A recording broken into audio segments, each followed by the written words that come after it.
ان الصلاۃ تنہا عن الفحشاء والمنکر ولذکر اللہ اکبر. ایسے جامع قسم کے مرکز جہاں سے دونوں طرح کی رہنمائی ملے. اب زمانے کو ایسے مرکزوں کی ضرورت ہے. اب تک جن مرکزوں نے ہماری رہنمائی کی وہ ہمارے سروں کے تاج ہیں, وہ ہمارے بہت محسن ہیں, لیکن یاد رکھنا اگر 2-4 سمجھدار یہاں موجود ہوں تو میرے اشارے کو سمجھیں کہ ہر زمانے کا ایک مرکز ہوتا ہے. وہ زمانہ پورے 100 سال تک اپنی ذمہ داری پوری کر کے اگلے دور کے مرکز تک اس امانت کو منتقل کر دیتا ہے. ایک ہی مرکز قیامت تک نہیں چلتا, اس بات کو سمجھو. یاد رکھنا آج تو اسی پر لڑائی ہو رہی ہے کہ شورا صحیح ہے کہ عمارت صحیح ہے. مطلب پاگل پن کی کوئی لمٹ ہے, کوئی انتہا ہے مسلمانوں کے پاگل پن کی. 2 پارٹیاں بن گئیں, کانگریس اور بی جے پی کی طرح, ایک دوسرے کے خلاف باتیں کرنا. مسجدوں میں یہ اعلان کہ یہاں شورا والی جماعت نہیں ٹھہرے گی, مسجدوں میں یہ اعلان کہ یہاں عمارت والی جماعت نہیں ٹھہرے گی. مسلمانوں کتنے ٹکڑوں میں بانٹو گے تم امت مسلمہ کو, کتنے ٹکڑوں میں بانٹو گے اسلام کو. یاد رکھنا جب دین کی محنت کا انداز بدلتا ہے تو کوئی نیا نبی اور مجدد آ کے اعلان نہیں کرتا کہ اب دین کی محنت کا انداز بدل گیا, بلکہ دین کی پرانی محنت میں کرنے والوں میں ایسے کیڑے مکوڑے اور ایسی خرابیاں پیدا ہو جاتی ہیں. اسی سے سمجھنے والے سمجھ جاتے ہیں کہ بھائی اب اس محنت کی عمر پوری ہو چکی, اب کوئی اور محنت اس کی جگہ لے گی. آؤ تلاش کرتے ہیں, آؤ ڈھونڈتے ہیں کہاں کون سی محنت اس کی جگہ لے گی. کیونکہ سرکار دو عالم کی امت دین کی محنت کے بغیر تو نہیں رہے گی, یہ تو پکی بات ہے.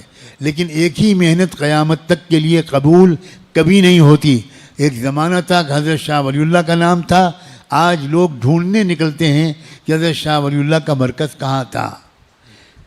ایک زمانہ تھا کہ حضرت مجدد صاحب کا مرکز تھا سرہند میں, آج لوگ ٹکٹ لے کر جاتے ہیں سرہند اور صرف وہاں فاتحہ پڑھ کے چلے آتے ہیں. یاد رکھنا ہر صدی کے مرکز بدلتے ہیں, اس بات کو سمجھو. میں خطرہ مول لے کر یہ بات کہہ رہا ہوں. میں جانتا ہوں کہ اسی بیان کے درمیان کمنٹس آنے شروع ہو گئے ہوں گے, ٹرول کیا جا رہا ہوگا مجھے, گالیاں دی جا رہی ہوں گی مجھے, بد دعائیں کی جا رہی ہوں گی مجھے اس کی کوئی پرواہ نہیں ہے. مجھے اللہ کی پکڑ کا ڈر ہے, اس لیے وہ بات جو اللہ نے مجھ پر کھولی ہے میں صاف لفظوں میں کہنا اپنا فرض سمجھتا ہوں. اور آج جو مرکز آباد ہیں کل کو یہاں بھی خاک اڑے گی. یاد رکھنا کوئی مرکز, وہ نیلل کے خانقاہ ہو, مکتب نعمانیہ بیلگام ہو, جب تک یہ صحیح چلیں گے تب تک اللہ ان سے کام لے گا.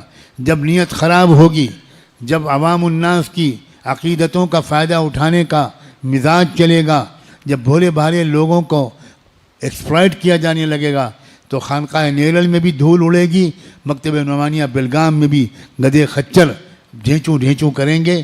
کوئی خیر کا کام یہاں سے وجود میں نہیں آئے گا. اللہ کو کسی کی غرض نہیں ہے, اللہ ہر ایک سے بے نیاز ہے. ہم اللہ کے محتاج ہیں, اللہ ہمارا محتاج نہیں. اللہ ہم کو صحیح راستے پر ثابت قدم رکھے. اللہ ہمیں ادھر ادھر بہکنے سے اور عوام الناس کے بھولے پن کا ناجائز فائدہ اٹھانے کی مہلک اور غلطی سے اللہ ہم سب کو بچائے رکھے. آپ کا فرض ہے سمجھداروں کا کہ آپ قریب سے رہ کر زندگیوں کو دیکھیں. میں صاف لفظوں میں دعوت دیتا ہوں, آپ میری باتوں کو سن کر میرے معتقد نہ بنیں, میرے ساتھ رہیں, راتوں کو تنہائیوں میں میرے ساتھ رہیں, سفر و حضر میں میرے ساتھ رہیں, دن رات کی فکروں کو دیکھیں. کن فکروں کو لے کر میں چل رہا ہوں مجھے یہ بھی نہیں معلوم. اب زندگی کے کتنے ہفتے اور مہینے باقی ہیں. میں آپ سے کہتا ہوں اب بھی کھلی کتاب کی طرح میری زندگی کا مطالعہ کریں اور دیکھیں کہ کیا اس بندے کا ساتھ لگنا کیا صحیح رہے گا, اللہ کی رضا کا باعث بنے گا. اس کو مضبوط کرنا, اس کی مدد کرنا, اس کی نصرت کرنا کیا مناسب رہے گا. رمضان کی 27ویں شب میں اللہ کو گواہ بنا کر اپنی زندگی کو پیش کر رہا ہوں. خدا کے بندوں, میں نے اپنی بات پوری کہہ دی, اس سے زیادہ میں نہیں سمجھتا کہ اور مجھے کیا کہنا چاہیے. مگر آپ ہو کہ خالی بیان کی لذت لینے آتے ہو, بیان کا مزہ لینے آتے ہو. حضرت جی مولانا یوسف صاحب کہا کرتے تھے کہ تبلیغ میں لگنے سے پہلے، دین میں آنے سے پہلے تم گانے سنتے تھے، اب گانے نہیں سنتے، اب خالی بیان سنتے ہو۔ وہ بھی کانوں کی عیاشی تھی اور یہ بھی کانوں کی عیاشی ہے۔ سننا مقصود نہیں ہے بھائی، سمعنا واطعنا، اسمعوا واطیعوا، مقصود یہ ہے کہ جو کہا جائے اس پر عمل کرنا۔ اگر کہا جا رہا ہے کہ اپنے بچوں کی تربیت کرو، اپنی بچیوں کو ایمان سمجھاؤ، اپنی عورتوں کو ایمان سمجھاؤ، قوا انفسکم واہلیکم نارا، اپنے بچوں کو جہنم کی آگ سے بچاؤ، تو پھر یہ کام شروع ہو۔ گھر گھر جہنم کا تذکرہ کرو، اپنے بچوں اور بچیوں کو بٹھاؤ، پیار محبت سے بات کرو، واقعات سناؤ، ان کو واقعات سناؤ، ان کو قرآن مجید سمجھاؤ، اور آپ خود اسلام کو سمجھے ہو تبھی تو بچوں کو سمجھا پاؤ گے۔